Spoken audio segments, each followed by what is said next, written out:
Okay, ഞാൻ പറഞ്ഞു വന്നത് നമുക്ക് 4 മൊഡ്യൂളിന്റെ കാര്യങ്ങളൊക്കെ മനസ്സിലായിട്ടുണ്ടല്ലോ. പിന്നെ ഒരു എക്സാമിന്റെ പാറ്റേണിനെ പറ്റി പറയുകയാണെങ്കിൽ നിങ്ങൾക്ക് ഒബ്ജക്റ്റീവ് ടൈപ്പ് ആണ് കേട്ടോ. എക്സാം പാറ്റേൺ ഒബ്ജക്റ്റീവ് ടൈപ്പ് ആണ്, ഡിസ്ക്രിപ്റ്റീവ് അല്ല കേട്ടോ. അതുകൊണ്ട് വലിയ വിഷയം വരുന്നില്ല. നമുക്ക് ക്വസ്റ്റ്യൻ അതിന് 4 ഓപ്ഷൻസുകൾ ഉണ്ടായിരിക്കും. കറക്റ്റ് ഓപ്ഷൻ ഏതാന്നുള്ളത് ഐഡന്റിഫൈ ചെയ്യാൻ മാർക്ക് ചെയ്യും കേട്ടോ. അതാണ് നിങ്ങളുടെ ഒരു എക്സാം പാറ്റേൺ എന്ന് പറയുന്നത്, ഡിസ്ക്രിപ്റ്റീവ് അല്ല. ഓക്കെ, പിന്നെ നമ്മുടെ ക്ലാസ്സിനെ പറ്റി പറയുകയാണെങ്കിൽ നിങ്ങൾക്കറിയാലോ, ഡെയിലി 2 മണിക്കൂറാണ് നിങ്ങൾക്ക് ക്ലാസ് വരുന്നത്. ഓരോ മിസ്മാർക്കും ഓരോ മണിക്കൂർ വീതമാണ് ക്ലാസ് കൊടുക്കുന്നത്. അപ്പൊ നമ്മളെപ്പോഴും ക്ലാസ് സ്റ്റാർട്ട് ചെയ്യുന്ന സമയത്ത് നമ്മൾ മിക്കവാറും ഓൾ മ്യൂട്ട് ചെയ്തിട്ട് തന്നെയാണ് നമ്മൾ ക്ലാസ് കൊടുക്കുക. അറിയാലോ, ഇങ്ങനെ എല്ലാവർക്കും ബുദ്ധിമുട്ടായിരിക്കും. അപ്പൊ ഓൾ മ്യൂട്ട് ചെയ്തിട്ടാണ് നമ്മൾ ക്ലാസ്സുകൾ കൊടുക്കുന്നത്. പിന്നെ നിങ്ങൾക്ക് നമ്മുടെ ക്ലാസ് കഴിയുന്നതിന്റെ ഒരു 5 മിനിറ്റ്സ് ഒക്കെ മുൻപ് നമ്മുടെ ക്ലാസ് അവസാനിക്കും. ക്ലാസ് അവസാനിപ്പിച്ചിട്ട് നമ്മൾ അൺമ്യൂട്ട് ചെയ്യും. അപ്പൊ അൺമ്യൂട്ട് ചെയ്യുമ്പോൾ നിങ്ങൾക്ക് എന്തെങ്കിലും സംശയങ്ങൾ, അന്നത്തെ ക്ലാസ്സിൽ നിങ്ങൾക്ക് എന്തെങ്കിലും ഡൗട്ടുകളോ കാര്യങ്ങളോ ഒക്കെ ഉണ്ടെങ്കിൽ നിങ്ങൾക്ക് ചോദിക്കാം കേട്ടോ. അതല്ലാതെ നിങ്ങൾക്ക് ചോദിക്കാം. നമ്മൾ ക്ലാസ് എടുത്തുകൊണ്ടിരിക്കുന്ന സമയത്ത് നിങ്ങൾക്ക് ഡൗട്ട് ഉണ്ടെങ്കിൽ ജസ്റ്റ് ഒന്ന് മെസ്സേജ് ചെയ്യണം കേട്ടോ. മെസ്സേജ് നമുക്ക് കാണാനോ കുഴപ്പമില്ല. എന്തെങ്കിലും പറയുന്ന കാര്യങ്ങളിൽ എന്തെങ്കിലും ക്ലാരിറ്റി കുറവോ അല്ലെങ്കിൽ എന്തെങ്കിലും സ്പീഡ് കൂടുതലോ അങ്ങനെ എന്തെങ്കിലുമൊക്കെ ഉണ്ടെങ്കിൽ നിങ്ങൾ പറയാം കേട്ടോ. അപ്പൊ നിങ്ങൾ ജസ്റ്റ് ഒന്ന് മെസ്സേജ് അയച്ചാൽ മതി. നമ്മൾ അതിനനുസരിച്ച് നമ്മൾ ക്ലാസ് മാനേജ് ചെയ്ത് പോകും കേട്ടോ. പിന്നെ എന്താണെന്ന് വെച്ചാൽ നമ്മള് മലയാളത്തിൽ തന്നെയായിരിക്കും നമ്മൾ ക്ലാസ്സുകൾ എടുക്കുന്ന കാര്യം. അറിയാലോ, ഒരു ക്ലാസ് എന്ന് പറയുമ്പോൾ പല കുട്ടികളുണ്ടായിരിക്കും അല്ലെ. അപ്പൊ ഞാൻ ചോദിക്കട്ടെ, ഒരുപാട് കാലങ്ങൾക്ക് ശേഷമൊക്കെ ജോയിൻ ചെയ്യുന്ന ആളുകളുണ്ട് ക്ലാസ്സില്? അങ്ങനെ ആരെങ്കിലും ഉണ്ടോ? ഉണ്ട്. ഓക്കെ, പ്രിൻസി മാത്രമേ ഉള്ളൂ. ഓക്കെ, ഫർസാന, കല്യാണി, ഓക്കെ, ശ്രുതി, കുറച്ചധികം പേരുണ്ട് അല്ലേ? ഓക്കെ ഓക്കെ, ജോലി ചെയ്യുന്നവർ എത്ര പേരുണ്ട്? ജോലി ചെയ്യുന്ന ആളുകളൊക്കെ ഉണ്ടാവുമല്ലോ ഇതിനകത്ത്. ഓക്കെ, ശരി ശരി ശരി. ഹസീബ, ഓക്കെ, ജോലി ചെയ്യുന്നവരുണ്ട്. ഓക്കെ, പിന്നെ ഈ പറയുന്ന പോലെ ചിലപ്പോ കുറെ നാളത്തെ ഗ്യാപ്പിനൊക്കെ ശേഷം ക്ലാസ്സിൽ ജോയിൻ ചെയ്യുന്ന ആളുകളൊക്കെ ഉണ്ടാവും അല്ലെ. അതൊന്നും കുഴപ്പമില്ല. നമ്മൾ എല്ലാവരെയും പരിഗണിച്ചുകൊണ്ടേ നമ്മൾ എടുക്കുള്ളൂ കേട്ടോ. കാരണം ഇത്തിരി ക്വാളിഫൈഡ് ആയിട്ടുള്ള ആൾക്കാരൊക്കെ ഉണ്ടാവും. ചിലർക്ക് തോന്നി ഇതെന്തിനെ ഇത്ര ഡീറ്റെയിൽഡ് ആയിട്ട് പറയുന്നതെന്ന് ചിലപ്പോൾ തോന്നിയേക്കാം. പക്ഷെ അത് നിങ്ങൾ നോക്കണ്ട. നമ്മുടെ ക്ലാസ്സിൽ ചിലപ്പോൾ അറിയാത്ത കുട്ടികൾ ഉണ്ടായിരിക്കുമല്ലോ. അപ്പൊ അവരെയും കൂടെ നമുക്ക് പരിഗണിക്കണ്ടേ. ആ ഒരു രീതിയിൽ നമ്മളൊരു ആവറേജ് രീതിയിൽ ഈ പറയുന്ന പോലെ മലയാളത്തിൽ തന്നെയായിരിക്കും നമ്മൾ ക്ലാസ്സുകൾ എടുക്കുന്നുണ്ടാവാം കേട്ടോ. പിന്നെ ഞാൻ പറഞ്ഞല്ലോ, നമ്മൾ അഡീഷണൽ ആയിട്ട് നോട്ടുകളോ കാര്യങ്ങളോ ഒന്നും നമുക്ക് കൊടുക്കുന്നില്ല. ടെക്സ്റ്റിലുള്ള അതേ കണ്ടന്റുകൾ തന്നെയാണ് നമ്മൾ ക്ലാസ്സിൽ പറയുന്നത് കേട്ടോ. പിന്നെ ചില ടേംസുകളൊക്കെ വരുമ്പോൾ ചിലപ്പോൾ ചിലതിന്റെ മീനിങ് നമുക്ക് അറിയുന്നുണ്ടാവില്ല. അല്ലെങ്കിൽ നിങ്ങൾ ശ്രദ്ധിക്കേണ്ട ചില കാര്യങ്ങളൊക്കെ പറയുമ്പോൾ നമുക്കത് പറയാം. അപ്പൊ നിങ്ങൾ എങ്ങനെയാന്ന് വെച്ചാൽ എഴുതിയെടുത്താൽ മതി കേട്ടോ. അത് നിങ്ങൾക്ക് ടെക്സ്റ്റ് ബുക്കിലായാലും നിങ്ങൾക്ക് എങ്ങനെയാണോ മനസ്സിലാവേണ്ടത് ആ രീതിയിൽ തന്നെ എഴുതുക കേട്ടോ. സൗണ്ട് കുറവാണോ? ഓക്കെ, പിന്നെ കുറച്ച് സൗണ്ട് കൂട്ടി പറയാം കേട്ടോ. സൗണ്ട് വളരെ ചെറിയ സൗണ്ടാണ്. അപ്പൊ ഞാൻ കുറച്ച് ഒക്കെ പറഞ്ഞു കേട്ടോ. അപ്പൊ പറഞ്ഞ കാര്യം മനസ്സിലായില്ല? എന്തെങ്കിലും ഈ പറയുന്നത് നമ്മൾ എന്തെങ്കിലും വേർഡ്സിന്റെ മീനിങ്ങുകളോ കാര്യങ്ങളോ അല്ലെങ്കിൽ എന്തെങ്കിലും മെഡിക്കൽ ടേംസുകളൊക്കെ നമ്മൾ എക്സ്ട്രാ എന്തെങ്കിലും പറയുന്നുണ്ടെങ്കിൽ നിങ്ങൾ അത് നോട്ട് ചെയ്ത് വെക്കുക കേട്ടോ. നിങ്ങളുടേതായ ലാംഗ്വേജിൽ എങ്ങനെയാണെന്ന് വെച്ചാൽ നിങ്ങൾ നോട്ട് ചെയ്ത് വെക്കുക കേട്ടോ. അത്രയേ ഉള്ളൂ. പിന്നെ മറ്റൊരു കാര്യം പറയാനുള്ളത്, നമ്മൾ ഡെയിലി എടുക്കുന്ന ക്ലാസ്സിനെ ബേസ് ചെയ്തിട്ട് മോക്ക് ടെസ്റ്റുകൾ ഉണ്ടായിരുന്നു എല്ലാ മിസ്സുമാരുടെയും കേട്ടോ. ഇപ്പൊ ഞാനിന്ന് എടുക്കുമ്പോൾ എന്റെ ടോപ്പിക്കിനെ, ഞാനിന്ന് എടുത്ത ടോപ്പിക്കിനെ ബേസ് ചെയ്തുകൊണ്ട് ഒരു 5 ക്വസ്റ്റ്യൻസ് ഉൾപ്പെടുന്ന ഒരു മോക്ക് ടെസ്റ്റുകൾ അത് ഓരോ മിസ്സുമാരും തരൂ കേട്ടോ. ഓക്കെ, മോക്ക് ടെസ്റ്റുകൾ നിങ്ങളുടെ ക്ലാസ് റൂമിനടുത്തേക്ക് ഇട്ട് തരും. അപ്പൊ നിങ്ങൾ അത് ഡെയിലി പ്രാക്ടീസ് ചെയ്യാൻ മാക്സിമം നിങ്ങൾ നോക്കുക. കാര്യം എന്താണെന്ന് വെച്ചാൽ അതെന്തിനു വേണ്ടിയിട്ടാണ് നമ്മൾ മോക്ക് ടെസ്റ്റ് തരണേന്ന് വെച്ച് കഴിഞ്ഞാല് നിങ്ങൾക്ക് പ്രാക്ടീസ് ആവാൻ വേണ്ടിയിട്ടാണ്. ഞാൻ പറഞ്ഞല്ലോ, ഒബ്ജക്റ്റീവ് ടൈപ്പ് ക്വസ്റ്റ്യൻസ് ആണ്. അപ്പൊ നിങ്ങൾക്ക് ആ ഒരു ക്വസ്റ്റ്യൻസിന്റെ പാറ്റേൺ മനസ്സിലാക്കാനായിട്ട് ഏത് രീതിയിലായിരിക്കും അതൊക്കെ മനസ്സിലാക്കാൻ നിങ്ങൾക്ക് ഈ ഒരു മോക്ക് ടെസ്റ്റ് ഒരുപാട് ഹെൽപ്ഫുൾ ആയിരിക്കും കേട്ടോ. അപ്പൊ എന്തായാലും മോക്ക് ടെസ്റ്റുകൾ നിങ്ങൾ പ്രാക്ടീസ് ചെയ്യാനായിട്ട് ശ്രമിക്കുക. അത് നിങ്ങൾക്ക് വളരെയധികം പ്രയോജനപ്പെടും. ഓക്കെ, അപ്പോ ഈ പറയുന്ന പോലെ വീട്ടിൽ ഒരുപാട് കാര്യങ്ങളൊക്കെ ഉള്ളവരുണ്ടാവാം, നമുക്കറിയാം. അപ്പൊ പരമാവധി എന്റെ ഒരു സജഷൻ ആണ് കേട്ടോ, സ്വീകരിക്കുക അല്ലെങ്കിൽ വിദ്യാർത്ഥിക്ക് എല്ലാ മിസ്സുമാരും എടുക്കുന്ന പോർഷൻസ് ഡെയിലി ഒരു പ്രാവശ്യമെങ്കിലും നമ്മൾ എടുത്ത പോർഷൻ ഒന്ന് വായിക്കാൻ നോക്കണം കേട്ടോ.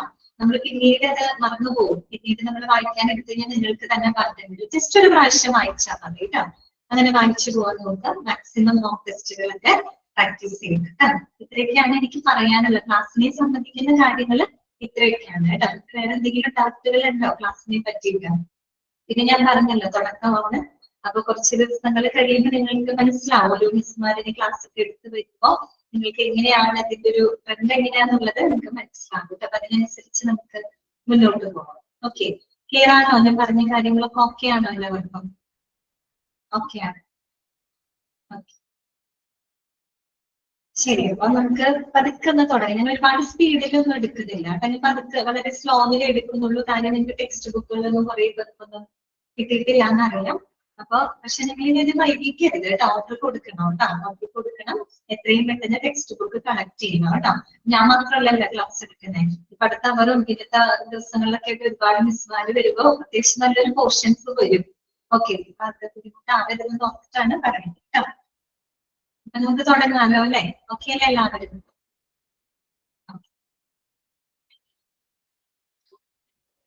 അപ്പോ ഞാൻ ഇന്ന് എടുക്കുന്ന ചാപ്റ്റർ ഫസ്റ്റ് മൊഡ്യൂളിലെ 5th ചാപ്റ്റർ ആണ് ഞാൻ എടുക്കുന്നത് കേട്ടോ. പിന്നെ മറ്റൊരു കാര്യം എന്താന്ന് വെച്ച് കഴിഞ്ഞാല് നമ്മൾ ഓരോ മിസ്സുമാർക്കായിട്ട് ഓരോരോ പോർഷൻസ് ഇങ്ങനെ അസൈൻ ചെയ്ത് കൊടുത്തിട്ടുണ്ട് കേട്ടോ. എനിക്ക് തന്ന പോർഷൻസ് ഓരോരുത്തർക്കും ഓരോ പോർഷൻസ് ഓരോ ചാപ്റ്റേഴ്സ് ആയിട്ട് അസൈൻ ചെയ്ത് കൊടുത്തിട്ടുണ്ട്. അപ്പൊ ഓരോരുത്തരും അവരവരുടെ ചാപ്റ്റേഴ്സുകൾ വന്ന് കവർ ചെയ്ത് പോകും. ആ രീതിയിലാണ് മുന്നോട്ട് പോകുന്നത്. നമ്മളൊരു ഓർഡറിൽ എന്ന് നമുക്ക് പറയാൻ പറ്റില്ല. ഓരോരുത്തർക്കും ഓരോ ചാപ്റ്ററുകൾ കൊടുത്തിട്ടുണ്ട്. അപ്പൊ അതനുസരിച്ചിട്ടാണ് അവർ വന്ന് ക്ലാസ്സുകൾ എടുക്കുന്നത്. ഓക്കെ, അപ്പൊ ഞാനിന്ന് എടുക്കാൻ പോകുന്ന ചാപ്റ്റർ മൊഡ്യൂൾ 1-ന്റെ 5ാമത്തെ ചാപ്റ്റർ ആണ് ഞാൻ എടുക്കുന്നത് കേട്ടോ. 5th ചാപ്റ്റർ ആണ്. ടെക്സ്റ്റ് ഇല്ലാത്തവര് സ്ക്രീൻ ഷെയർ ചെയ്തിട്ടുണ്ട്, സ്ക്രീനിൽ നോക്കുക കേട്ടോ. ഓക്കെ,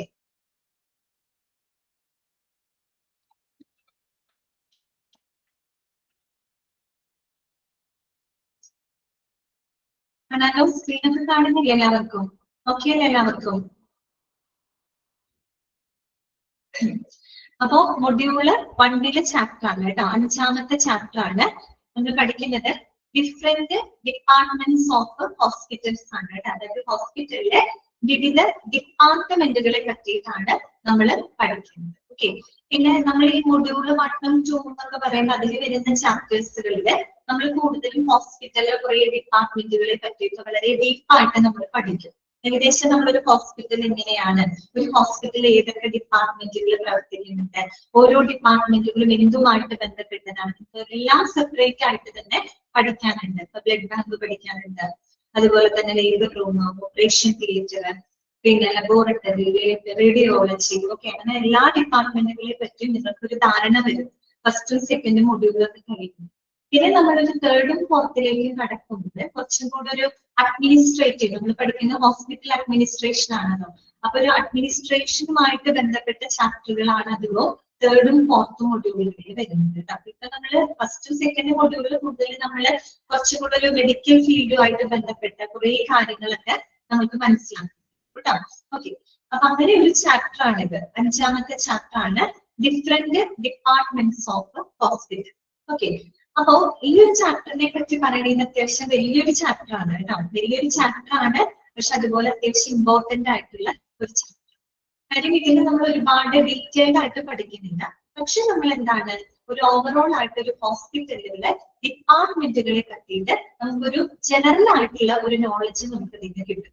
ഏതൊക്കെ ഡിപ്പാർട്ട്മെന്റുകൾ പ്രവർത്തിക്കുന്നുണ്ട്, അതുപോലെ തന്നെ ഓരോ ഡിപ്പാർട്ട്മെന്റുകളും എന്തൊക്കെയാണ് ഹാൻഡിൽ ചെയ്യുന്നത്, ഓരോ ഡിപ്പാർട്ട്മെന്റുമായിട്ടും ബന്ധപ്പെട്ട് വരുന്ന ഓർഗൻ സിസ്റ്റംസ് എന്തൊക്കെയാണ്, അതുമായിട്ട് ബന്ധപ്പെട്ട് വരുന്ന അസുഖങ്ങൾ എന്തൊക്കെയുണ്ട്, അങ്ങനെയുള്ള കാര്യങ്ങളൊക്കെ നമ്മൾ പറഞ്ഞല്ലോ വളരെ ഡീപ്പായിട്ടല്ല, പക്ഷെ നമ്മളൊരു ഓവറോൾ ആയിട്ട് നമുക്കൊരു ഐഡിയ ഉണ്ടാവും. അപ്പൊ ഇതിന് പറയുന്ന പല ഡിപ്പാർട്ട്മെന്റുകളും നിങ്ങൾ സെപ്പറേറ്റ് ആയിട്ട് ഓരോ ചാപ്റ്റർ ആയിട്ട് നിങ്ങൾ പഠിക്കും. ഓക്കെ, അപ്പൊ നമുക്ക് ഇതിലൊരു ഓവറോൾ ഐഡിയ കിട്ടും. പക്ഷെ ഇത് അത്യാവശ്യം ഇമ്പോർട്ടന്റ് ആയിട്ടുള്ള ചാപ്റ്റർ. ഓക്കെ, വലിയതാണ് കേട്ടോ. അപ്പൊ നമുക്ക് തുടങ്ങാം. First one, hospital department. ആദ്യത്തെ പേജ് കാണുമ്പോൾ നിങ്ങൾക്ക് മനസ്സിലാവും, ചെറിയൊരു ഇൻഡെക്സ് പോലെയാണ് അവിടെ കൊടുത്തിരിക്കുന്നത് കേട്ടോ. എന്താണ്, വോയിസ് കുറച്ച് ഹയർ ചെയ്യുമോ? ഓക്കെ, ശബ്ദം പോരാപ്പോ, സൗണ്ട് കുറവാണോ? ഒരു മിനിറ്റ് കേട്ടോ.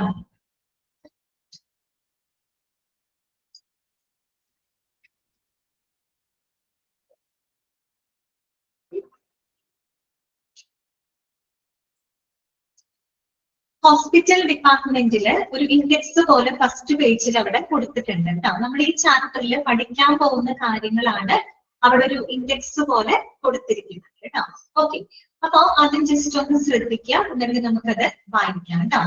അതായത് നമ്മൾ പ്രധാനമായിട്ടും ഹോസ്പിറ്റലുകളിലെ ഡിപ്പാർട്ട്മെന്റ്സുകളെ നമ്മൾ മൂന്നായിട്ട് ഡിവൈഡ് ചെയ്തിട്ടാണ് നമ്മൾ പഠിക്കുന്നത്. അപ്പൊ ഒരുമിച്ചിരുന്ന് അങ്ങനെ പഠിക്കുന്നേക്കാളും നല്ലത് നമ്മൾ അതിനെ ഓരോ കാറ്റഗറി ആയിട്ട് തിരിച്ച് പഠിക്കുകയാണ് കുറച്ചുകൂടി നമുക്ക് ഉപകാരപ്പെടുന്നത്. ഓക്കെ, അപ്പൊ നമ്മൾ ഈ ഹോസ്പിറ്റൽ ഡിപ്പാർട്ട്മെന്റുകളെ നമ്മൾ പ്രധാനമായിട്ടും മൂന്നായിട്ടാണ് നമ്മൾ ഡിവൈഡ് ചെയ്തിരിക്കുന്നത് കേട്ടോ. ഏതൊക്കെയാണെന്നറിയോ ആ മൂന്ന് ഡിവിഷൻസ്? ഫസ്റ്റ് വൺ വരുന്നത് മെഡിക്കൽ ഡിപ്പാർട്ട്മെന്റ് ആണ് കേട്ടോ. ഫസ്റ്റ് വൺ എന്താണ്? മെഡിക്കൽ ഡിപ്പാർട്ട്മെന്റ് ആണ്. ഓക്കെ, നിങ്ങളൊന്ന് കേട്ടിരിക്കാം, അതൊക്കെ നമുക്കത് വായിക്കാം. ഓക്കെ, ഒരു ഐഡിയ കിട്ടണ്ടേ?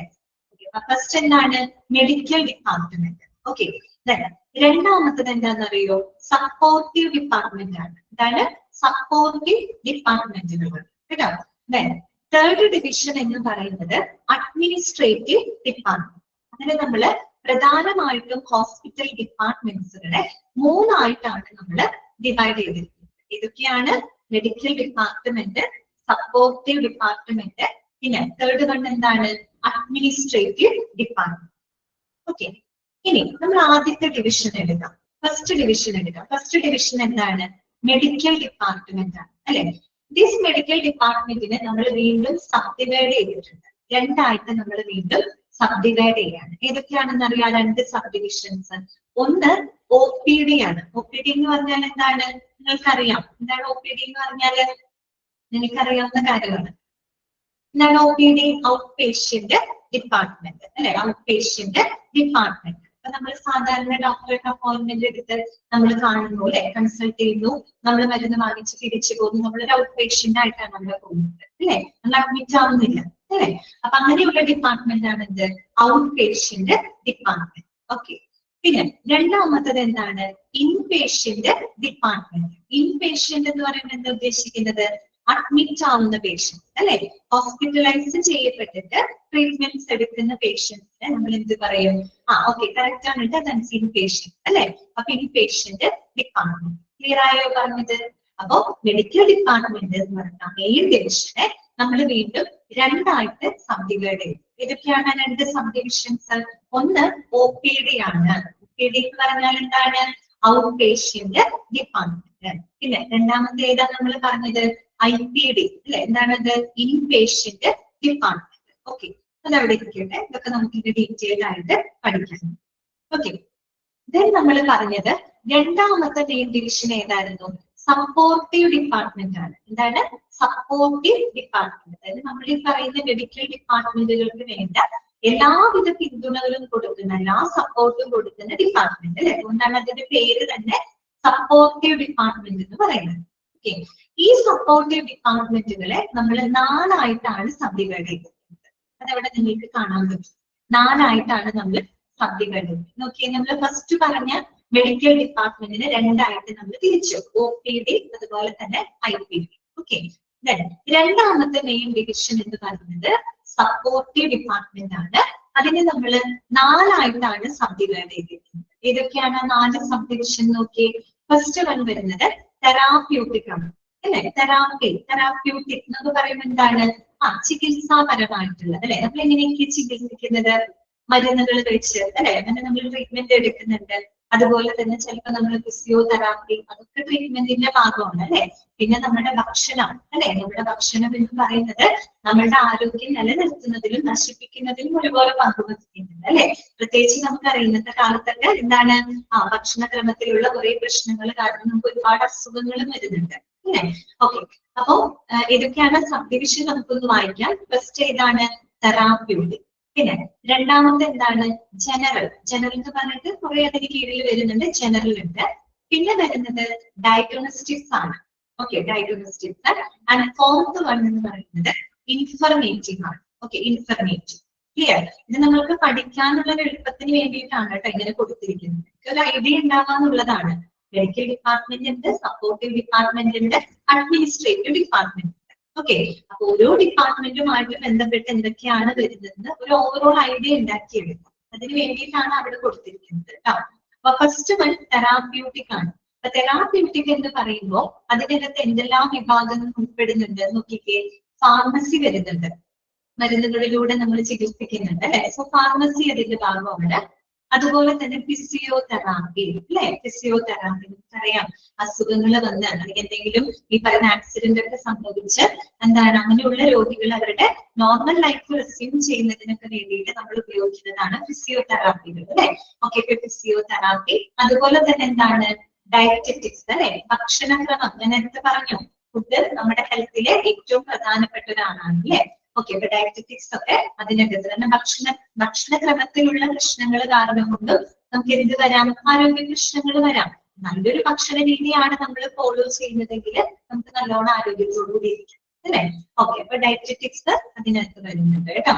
പിന്നെ ജനറൽ എന്ന് പറയുമ്പോൾ അതിനകത്ത് ഒരുപാട് വിഭാഗങ്ങൾ വരുന്നുണ്ട്. ജനറൽ, ഓക്കെ, ജനറൽ എന്ന് പറയുമ്പോൾ ആദ്യം അവിടെ കൊടുത്തിരിക്കുന്നത് CSFT ആണ്. ഓക്കെ, CSFT നിങ്ങൾക്ക് കേട്ട് പരിചയം ഉണ്ടാവില്ല, അറിയുന്നവരുണ്ടാവാം. എന്തായാലും അതിന്റെ ഫുൾ ഫോം ഒന്ന് നോട്ട് ചെയ്ത് വെച്ചു കേട്ടോ. ഫുൾ ഫോം ഒന്ന് എഴുതി വെച്ചോളൂ. എന്താണെന്നറിയോ, സെൻട്രൽ സ്റ്റെറൈൽ സപ്ലൈ ഡിപ്പാർട്ട്മെന്റ് എന്നാണ് കേട്ടോ. സ്പെല്ലിംഗ് പറയാം, സെൻട്രൽ CENTRAL, സെൻട്രൽ. എഴുതിയെടുത്തോട്ടോ. അറിയാവുന്നവർ എഴുതണ്ട കേട്ടോ, ഞാൻ പ്രത്യേകം പറയണ, അറിയുന്നവർ എഴുതണ്ട, അറിയാത്തവർ എഴുതിയെടുക്കാം കേട്ടോ. Central, okay, central sterile STERILE, sterile supply SUPPLY, okay, supply department കേട്ടോ. ഓക്കെ, കിട്ടിയോ? സെൻട്രൽ സ്റ്റെറൈൽ സപ്ലൈ ഡിപ്പാർട്ട്മെന്റ് കേട്ടോ. ഓക്കെ അല്ലേ?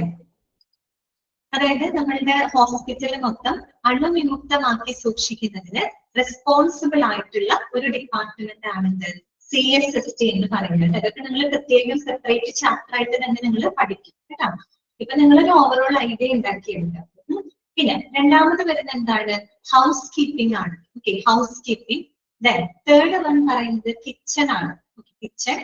ദെൻ അടുത്തത് എന്താണ്, ലോണ്ട്രി. ഓക്കെ, ലോണ്ട്രി എന്ന് പറയുന്നത് നമ്മൾ ഈ പറയുന്ന ഹോസ്പിറ്റലിന്റെ തുണിത്തരങ്ങൾ, ബെഡ്ഷീറ്റുകൾ, ഇതൊക്കെ നമ്മൾ ക്ലീൻ ചെയ്യുന്ന ഡിപ്പാർട്ട്മെന്റുകളുണ്ട് അല്ലെ. അതാണ് എന്ത്, ലോണ്ടറി, ലിനൻ ഡിപ്പാർട്ട്മെന്റ് എന്നൊക്കെ പറയും കേട്ടോ, ലോണ്ട്രി. പിന്നെ വരുന്നത് എന്താണ്, സെക്യൂരിറ്റി. Okay, security.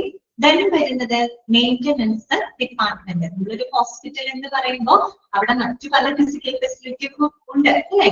ഓക്കെ, അപ്പൊ അങ്ങനെയുള്ളതിന്റെ പറയുന്നത് നമുക്കറിയാം, വാട്ടർ അവൈലബിലിറ്റി, ഇലക്ട്രിസിറ്റി അല്ലെ, വാട്ടർ സപ്ലൈ, ഇങ്ങനെയുള്ള കാര്യങ്ങളൊക്കെ അവിടെ ഉണ്ട് അല്ലെ. അതുപോലെ ഇലക്ട്രിസിറ്റി അല്ലെ.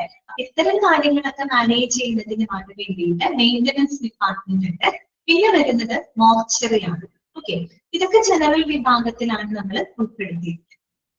പിന്നെ വരുന്നതാണ് ഇത് മൂന്നാമത്തെ സബ് ഡിവിഷൻ നമ്മൾ പറഞ്ഞത് ഡയഗ്നോസ്റ്റിക്സ് ആണ്.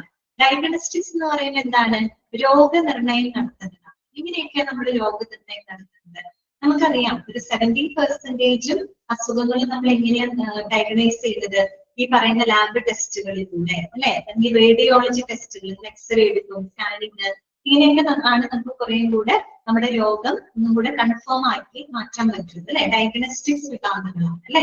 അപ്പൊ ഡയഗ്നോസ്റ്റിക്സ് എന്ന് പറയുമ്പോൾ അതിനകത്ത് ഏതൊക്കെ ഡിപ്പാർട്ട്മെന്റുകളായിരിക്കും വരിക, നിങ്ങൾക്ക് തന്നെ ആലോചിച്ചാൽ അറിയാൻ പറ്റും. എന്തായിരിക്കും, ലബോറട്ടറി അല്ലെ. നമ്മൾ ലാബ് ടെസ്റ്റുകളിലൂടെ പല രോഗങ്ങളും എന്ത് ചെയ്യുന്നുണ്ട്, ഡയഗ്നൈസ് ചെയ്യുന്നു. അതുപോലെ തന്നെ എന്താണ്, റേഡിയോളജി. ഇപ്പൊ നമ്മൾ എക്സ്റേ എടുക്കുന്നത്, MRI, CT, ഇങ്ങനെയുള്ള സ്കാനിങ്ങും കാര്യങ്ങളൊക്കെ നമ്മൾ നടത്തുന്നുണ്ട് അല്ലെ. അതിലൂടെ നമുക്ക് എന്ത് ചെയ്യാൻ പറ്റും, അസുഖങ്ങൾ കണ്ടുപിടിക്കാൻ പറ്റുന്നുണ്ട് അല്ലെ. അപ്പൊ അതുകൊണ്ട് ഡയഗ്നോസ്റ്റിക്സ് വിഭാഗത്തിൽ വരുന്നത് ആരൊക്കെയാണ്, ലബോറട്ടറി, റേഡിയോളജി. ഓക്കെ, ക്ലിയർ ആണല്ലോ. പിന്നെ വരുന്നത് എന്താണ്, ഇൻഫർമേറ്റീവ് ആണ് അല്ലെ. ഇൻഫർമേറ്റീവ് വിഭാഗത്തിൽ എന്തൊക്കെയാണ് വരുന്നത്, മെഡിക്കൽ റിസോഴ്സസ്. മെഡിക്കൽ റിസോഴ്സസ് എന്ന് പറയുന്നത് എന്തുമാവാം അല്ലെ. അവിടെ നമ്മൾ ഉപയോഗിക്കുന്ന ബുക്സുകളാവാം, ആർട്ടിക്കിൾസ് ആവാം അല്ലെ. എന്തൊക്കെ മെഡിക്കൽ റിസോഴ്സസ് ഒരു ഹോസ്പിറ്റലിൽ അവൈലബിൾ ആണ്. അതുപോലെ തന്നെ എന്താണ്, IT. ഇന്നത്തെ കാലത്താണെങ്കിൽ പ്രത്യേകിച്ച് എന്താണ്, ഇൻഫർമേഷൻ ടെക്നോളജി അല്ലെ. നമ്മൾ ഈ പറയുന്ന കമ്പ്യൂട്ടർ അല്ലെ, അല്ലെങ്കിൽ ഇന്റർനെറ്റ് സംവിധാനങ്ങളിലൂടെയൊക്കെ നമുക്ക് ധാരാളം എന്ത് ലഭിക്കുന്നുണ്ട്, വിവരങ്ങൾ ലഭിക്കുന്നുണ്ട് അല്ലെ. അപ്പൊ അത് രണ്ടും നമ്മൾ ഏതിനകത്ത് ഉൾപ്പെടുത്തിയിരിക്കുന്നത്, ഇൻഫർമേറ്റീവിനകത്താണ് ഉൾപ്പെടുത്തിയിരിക്കുന്നത്. അപ്പൊ ഏകദേശം ഒരു ഐഡിയ ആയി കാണുമല്ലോ. സപ്പോർട്ടിംഗ് ഡിപ്പാർട്ട്മെന്റ് എന്ന് പറയുമ്പോൾ നമ്മൾ അതിന്റെ ഒരു 4 സബ് ഡിവിഷൻസ് ആക്കിയിട്ടുണ്ട്. Therapeutic, general, diagnostics, informative. Okay, അവിടെ ഇരിക്കട്ടെ. ഇനി അപ്പൊ 2 ഡിപ്പാർട്ട്മെന്റുകൾ നമ്മൾ പറഞ്ഞു കഴിഞ്ഞു, മെഡിക്കൽ ഡിപ്പാർട്ട്മെന്റ്, സപ്പോർട്ടീവ് ഡിപ്പാർട്ട്മെന്റ്. ഇനി ഒരു ഡിപ്പാർട്ട്മെന്റിൽ കൂടെ ഉണ്ട്, അതെന്താണ്, അഡ്മിനിസ്ട്രേറ്റീവ് ഡിപ്പാർട്ട്മെന്റ് അല്ലെ. ഹോസ്പിറ്റല് ഏറ്റവും സ്മൂത്ത് ആയിട്ടുള്ള രീതിയിൽ മുന്നോട്ട് പോകുന്നുണ്ടെങ്കിൽ അതിന്റെ ഫുൾ ക്രെഡിറ്റ് നമ്മൾ ആർക്കാ കൊടുക്കുക, അവിടുത്തെ അഡ്മിനിസ്ട്രേഷൻ ആണ് അല്ലെ. അപ്പൊ മൂന്നാമത്തെ ഡിപ്പാർട്ട്മെന്റ് ഏതാണ്? Administrative department. ഓക്കെ, നമ്മൾ ഈ പറയുന്ന അഡ്മിനിസ്ട്രേറ്റീവ് ഡിപ്പാർട്ട്മെന്റിനെ നമ്മൾ പ്രധാനമായിട്ടും മൂന്നായിട്ടാണ് സബ്ഡിവൈഡ് ചെയ്യുന്നത്. ഏതൊക്കെയാണെന്നറിയോ ആ മൂന്നെണ്ണം? ഒന്ന് അഡ്മിനിസ്ട്രേറ്റീവ് തന്നെ. Okay, administrative. Then second one വരുന്നത് ഫിനാൻസ് ആണ് കേട്ടോ, ഫിനാൻസ് ഡിപ്പാർട്ട്മെന്റ് ആണ്. ദെൻ തേർഡ് വൺ വരുന്നത് HR ആണ്, അതായത് ഹ്യൂമൻ റിസോഴ്സ് ഡിപ്പാർട്ട്മെന്റ് ആണ്. അതിന്റെ കീഴിൽ വരുന്നതാണ് ഇതൊക്കെയാണ് അഡ്മിനിസ്ട്രേറ്റീവ്, ഹ്യൂമൻ റിസോഴ്സസ്, ഫിനാൻസ്. ഇത്രയുമാണ് നമ്മളൊരു ഹോസ്പിറ്റലിലെ ഡിപ്പാർട്ട്മെന്റുകൾ എന്ന് പറഞ്ഞു കഴിഞ്ഞാൽ. ഏകദേശം നിങ്ങൾക്ക് ഒരു ഐഡിയ ഉണ്ടായിട്ടുണ്ടാവുമല്ലോ. അത് നമ്മൾ പറഞ്ഞു വന്നത് ഇത്രയേ ഉള്ളൂ. ഒരു ഹോസ്പിറ്റലിലെ ഡിപ്പാർട്ട്മെന്റുകളെ നമ്മൾ മൂന്നായിട്ടാണ് അതിനെ കാറ്റഗറൈസ് ചെയ്യുന്നത്. ഇതൊക്കെയാണ്: ഒന്ന് മെഡിക്കൽ ഡിപ്പാർട്ട്മെന്റ്, രണ്ട് സപ്പോർട്ടീവ് ഡിപ്പാർട്ട്മെന്റ്, മൂന്നാമത്തത് അഡ്മിനിസ്ട്രേറ്റീവ് ഡിപ്പാർട്ട്മെന്റ്. ഓക്കെ, മെഡിക്കൽ ഡിപ്പാർട്ട്മെന്റിനെ നമ്മൾ എഗെയിൻ സബ്ഡിവൈഡഡ് ഇൻടു ടു അല്ലെ, രണ്ടായിട്ട് നമ്മൾ സബ്ഡിവൈഡ് ചെയ്തു. ഏതൊക്കെയാണ്? ഔട്ട് പേഷ്യന്റ് ഡിപ്പാർട്ട്മെന്റ് ഉണ്ട്, ഇൻ പേഷ്യന്റ് ഡിപ്പാർട്ട്മെന്റ്. ഓക്കെ, അപ്പൊ അതവിടെ കഴിഞ്ഞു. ഓക്കെ, ദെൻ നമ്മൾ പറയുന്നത് സപ്പോർട്ടീവ് ഡിപ്പാർട്ട്മെന്റ് ആണ് അല്ലെ. അതിന് നമ്മൾ വീണ്ടും നാലായിട്ടാണ് സബ്ഡിവൈഡ് ചെയ്യുന്നത് അല്ലെ. ഏതൊക്കെയായിരുന്നു? തെറാപ്യൂട്ടിക്, ജനറൽ, അതുപോലെ ഡയഗ്നോസ്റ്റിക്സ്, ദെൻ ഇൻഫർമേറ്റീവ്. ഓരോന്നിന്റെ കീഴിൽ വരുന്നത് എന്താണെന്ന് നിങ്ങൾക്ക് മനസ്സിലായിട്ടുണ്ടാവും. ഓക്കെ, ദെൻ വരുന്നത് അഡ്മിനിസ്ട്രേറ്റീവ് ഡിപ്പാർട്ട്മെന്റ് ആണ്. അതിനെ നമ്മൾ മൂന്നായിട്ട് സബ്ഡിവൈഡ് ചെയ്തു. ഏതൊക്കെയാണ്? Administrative, finance, then human resource. ഇത്രയും ഒരു ഐഡിയ കിട്ടിയോ നിങ്ങൾക്ക്? ഏകദേശം നമ്മൾ ഇങ്ങനെയാണ് ഡിപ്പാർട്ട്മെന്റ്സിന് മനസ്സിലാക്കാൻ പോകുന്നത് കേട്ടോ. ഒരു ഐഡിയ കിട്ടിയില്ലേ? ഈ കാര്യങ്ങളാണ് ഡീറ്റെയിൽഡ് ആയിട്ട് നമ്മൾ ഈ ഒരു ചാപ്റ്ററിന്റെ അടുത്ത് പഠിക്കുന്നത് കേട്ടോ. നമ്മുടെ ചാപ്റ്ററില് നമുക്ക് 24 ഔട്ട് പേഷ്യന്റ് ഡിപ്പാർട്ട്മെന്റുകൾ നമുക്ക് പഠിക്കാനുണ്ട്. അതുപോലെ 12 സപ്പോർട്ടീവ് ഡിപ്പാർട്ട്മെന്റുകൾ പഠിക്കാനുണ്ട്. ഇന്ന് നമുക്ക് പഠിക്കാനുള്ളത് 3 അഡ്മിനിസ്ട്രേറ്റീവ് ഡിപ്പാർട്ട്മെന്റ്. ഇത് കഴിഞ്ഞാൽ ഈ ചാപ്റ്റർ തീരും. ഇത്രയാണ് ഈ ചാപ്റ്ററിൽ വരുന്നത് കേട്ടോ. ഇതിൽ പറയുന്ന കുറെ കാര്യങ്ങളൊക്കെ നമുക്ക് എല്ലാവർക്കും അറിയാവുന്ന കാര്യങ്ങളാണ്. അപ്പൊ ഹോസ്പിറ്റലിൽ പോയിട്ടുള്ള ആൾക്കാരാണ്, നമുക്ക് അറിയാവുന്നതാണ്. ഒന്നോ രണ്ടോ ഡിപ്പാർട്ട്മെന്റുകൾ മാത്രമാണ് നമുക്ക് അധികം അത്ര ഫെമിലിയർ അല്ലാത്തത്. ഇതെല്ലാവർക്കും അല്ല, ചിലർക്കൊക്കെ അറിയുന്നുണ്ടാവാം, ഒട്ടും അറിയാത്ത ഒന്നോ രണ്ടെണ്ണോ മാത്രമേ ഉണ്ടാവുള്ളൂ. ബാക്കിയൊക്കെ നമുക്ക് അറിയാവുന്ന കാര്യങ്ങളാണ്. നമ്മൾ ഡെയിലി എന്താ പറയാ എക്സ്പീരിയൻസ് ഒക്കെ ചെയ്തിട്ടുള്ള കാര്യങ്ങളാണ്. അതുകൊണ്ട് ഈ പാഠം, ഈ ചാപ്റ്റർ പഠിക്കാൻ വലിയ ബുദ്ധിമുട്ടൊന്നുമില്ല കേട്ടോ. ഓക്കെ, ഇത്രയും കാര്യങ്ങൾ ക്ലിയർ ആണോ? ഞാൻ പറയുന്ന കാര്യങ്ങൾ നിങ്ങൾക്ക് മനസ്സിലാവുന്നുണ്ടാവും. ഓക്കെ ആണോ? ഭയങ്കര റെസ്പോൺസ് ഉള്ള കുട്ടികളാണെന്നാണ് നിഷാമൻ പറഞ്ഞത്. ഞാനത് പ്രത്യേകം പറയാൻ കേട്ടോ. നിങ്ങളുടെ ക്ലാസ് എടുക്കുമ്പോഴേ റെസ്പോണ്ട് ചെയ്യുന്നു കേട്ടോ. ജസ്റ്റ് ഒരു കമ്പിട്ടാൽ മതി. എന്താണെന്നറിയാമോ, നമ്മള് കാണുന്നില്ലല്ലോ. നിങ്ങൾക്ക് എന്നെ കാണാം, എനിക്ക് നിങ്ങളെ കാണാൻ പറ്റുന്നില്ല. അപ്പൊ നമ്മളൊരു ഓഫ്ലൈൻ ക്ലാസ് ആണെങ്കിൽ നിങ്ങളുടെ ഫേഷ്യൽ എക്സ്പ്രഷൻ കണ്ടെങ്കിൽ പെട്ടെന്ന് ഫീഡ്ബാക്ക് വരും. ഇത് പക്ഷെ ഞാൻ കാണുന്നില്ലല്ലോ. അപ്പൊ നമ്മൾ പറയുന്ന കാര്യങ്ങൾ എത്തുന്നുണ്ടോ എന്ന് അറിയണമെങ്കിൽ നിങ്ങൾ റെസ്പോണ്ട് ചെയ്യുന്നു കേട്ടോ. ഓക്കെ, അത്രയും മതി. ഓക്കെ,